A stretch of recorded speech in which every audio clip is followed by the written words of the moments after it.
परछाई एपिसोड 323। अब आगे। अंदर जाते ही विराज की नजर सामने दीवार पर जाती है। उस दीवार को देखकर विराज शॉक रह जाता है और उसके कदम वहीं रुक जाते हैं। वो बस सामने देखता रह जाता है। विराज से अलग अंतरा को उस अंधेरे कमरे में कुछ दिखाई नहीं दे रहा था। वो अपना मोबाइल निकालकर फ्लैश लाइट ऑन करती है।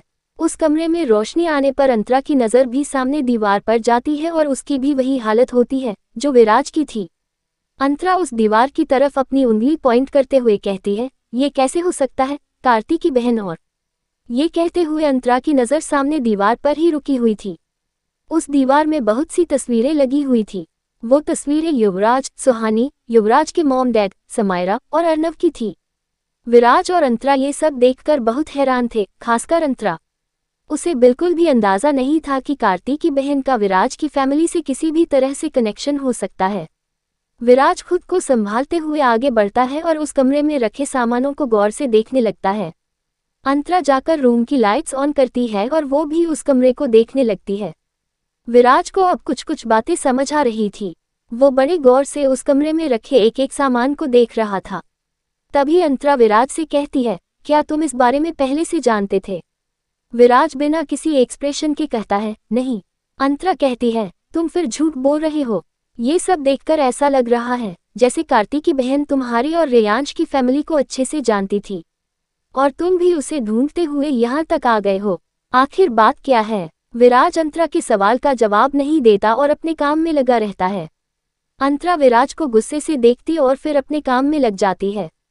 कमरे की तलाशी लेते हुए विराज एक कबर्ड के पास पहुंचता है और उसे चेक करने लगता है। कबर्ड देखते हुए विराज की नज़र उसमें रखे एक फाइल पर जाती है। वो एक मेडिकल फाइल थी जिसमें किसी औरत की प्रेगनेंसी रिपोर्ट थी।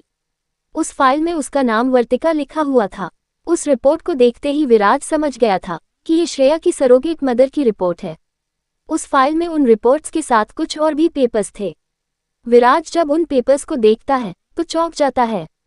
वो कुछ लेटर्स थे जो वर्तिका के लिए लिखे गए थे और विराज उन लेटर्स को देखकर हैरान इसलिए था क्योंकि उन लेटर्स की हैंडराइटिंग युवराज की थी।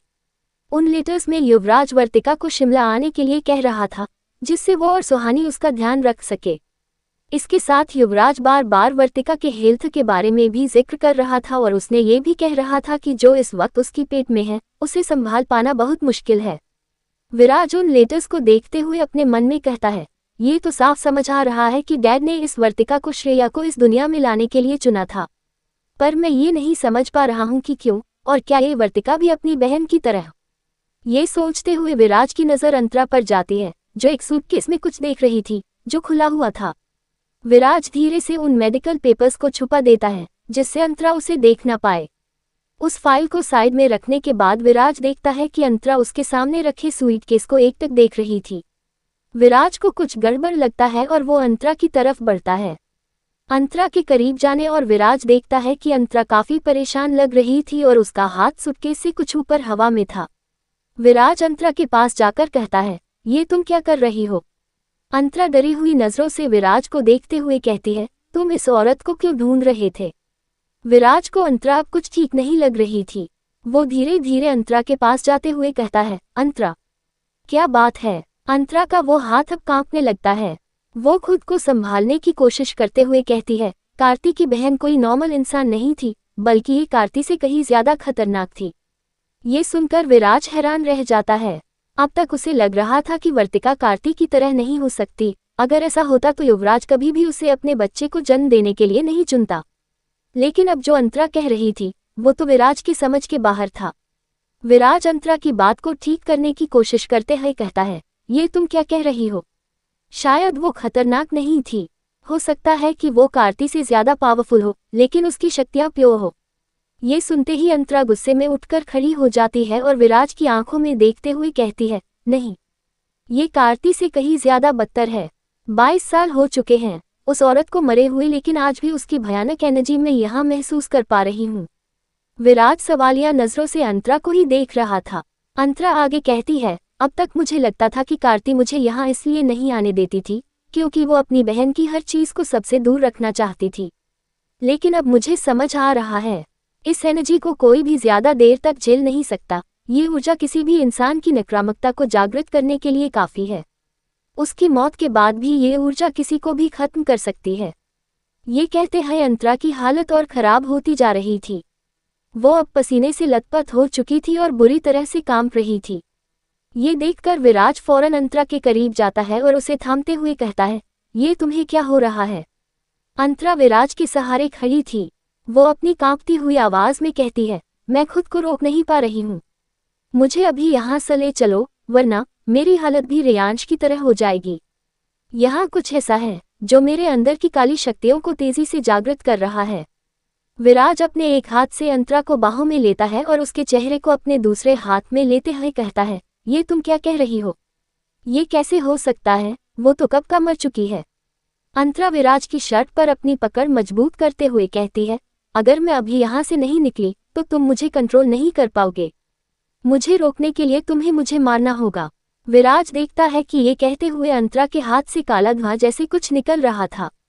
ये देखकर विराज को फौरन रेयांश की याद आती है।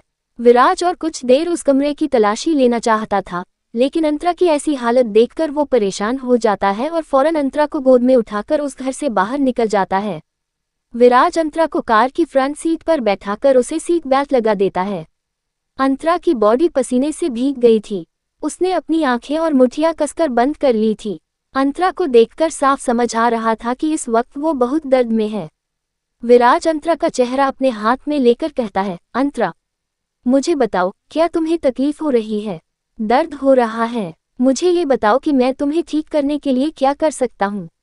विराज की बातें सुनकर अंतरा अपनी आंखें खोलती है।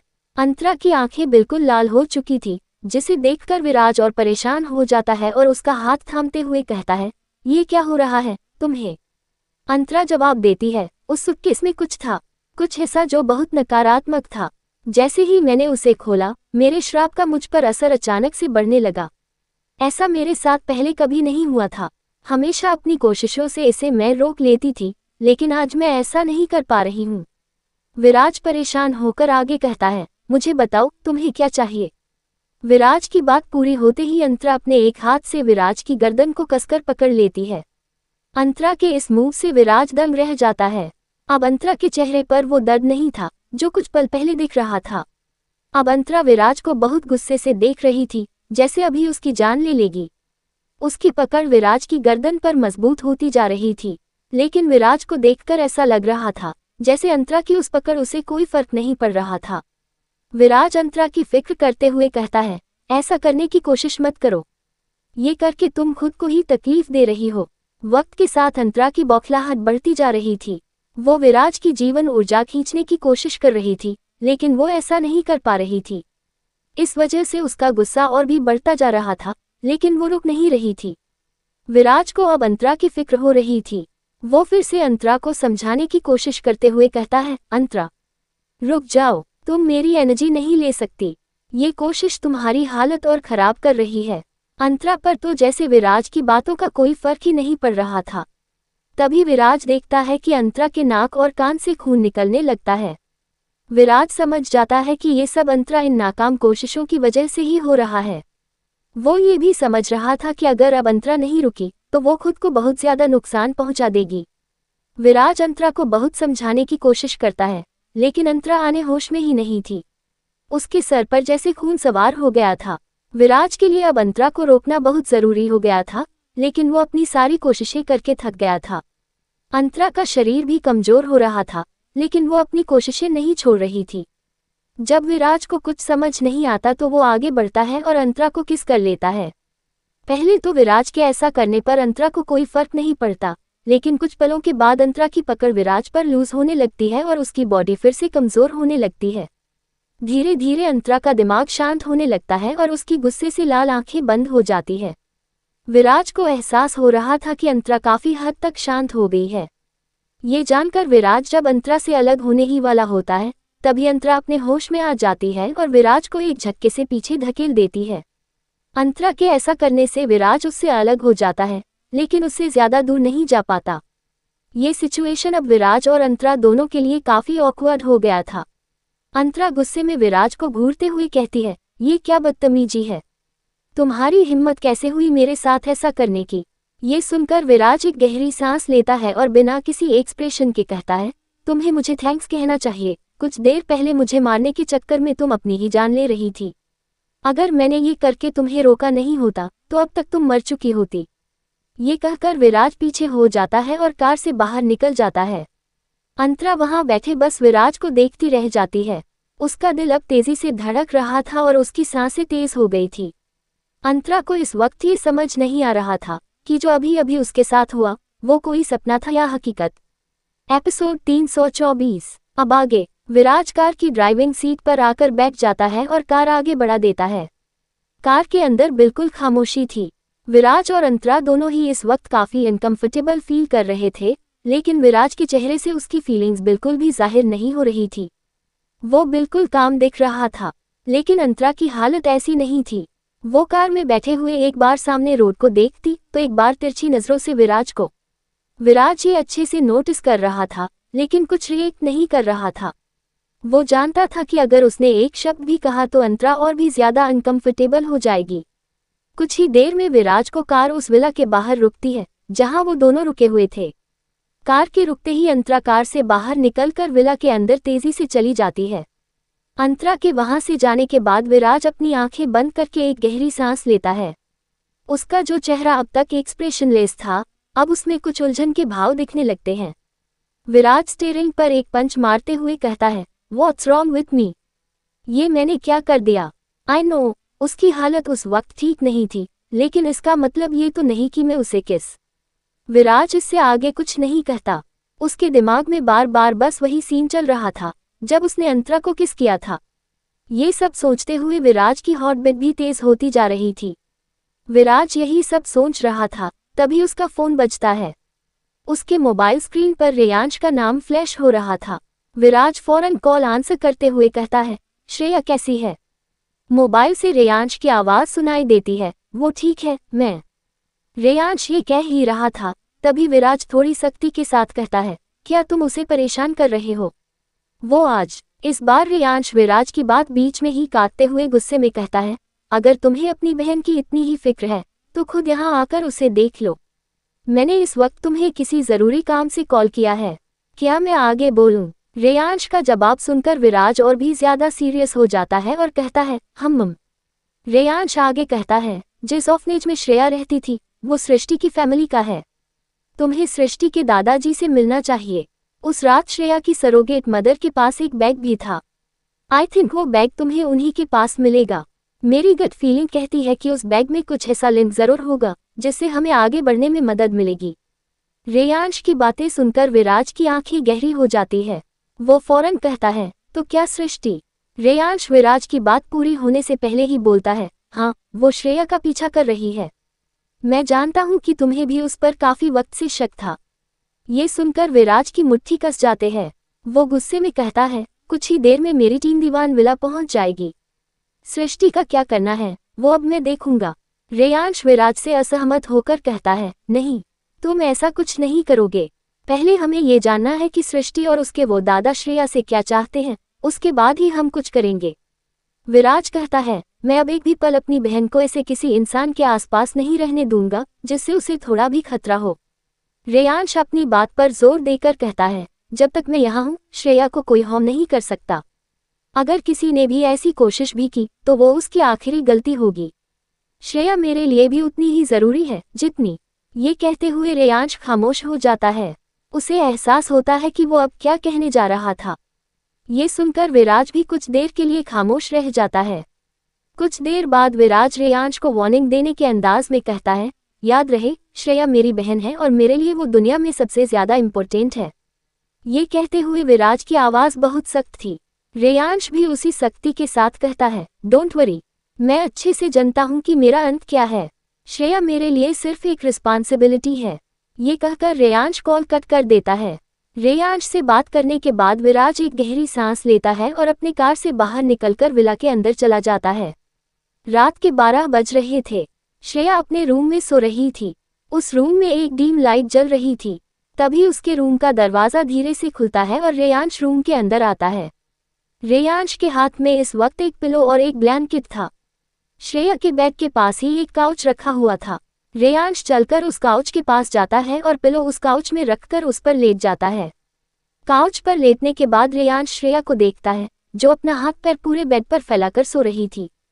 ये देखकर अनजाने में ही रेयांश के चेहरे पर स्माइल आ जाती है।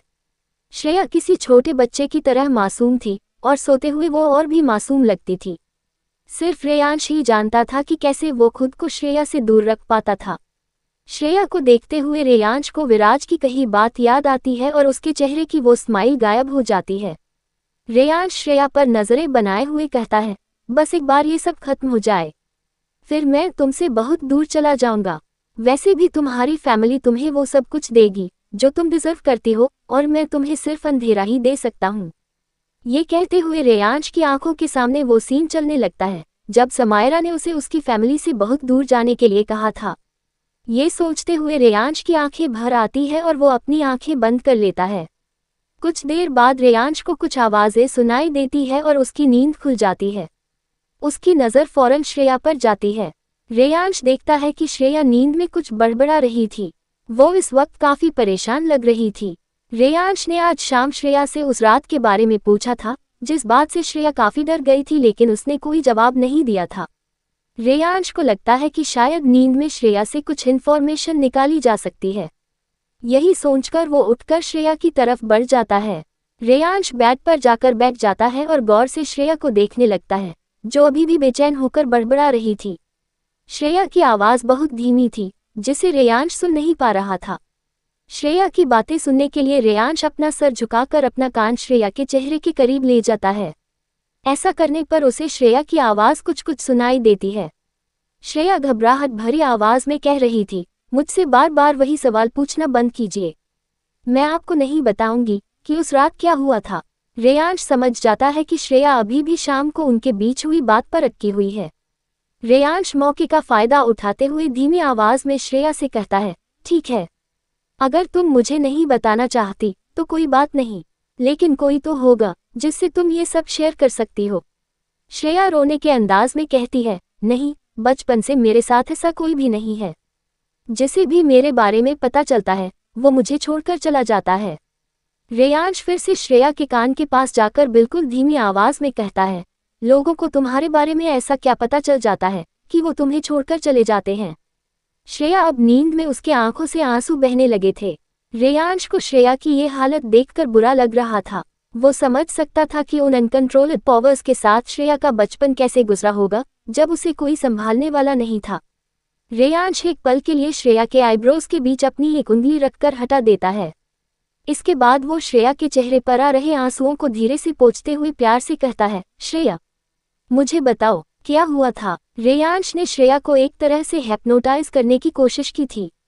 ये तरीका उसने समायरा से सीखा था, लेकिन इसे वो पूरी तरह से नहीं सीख पाया था।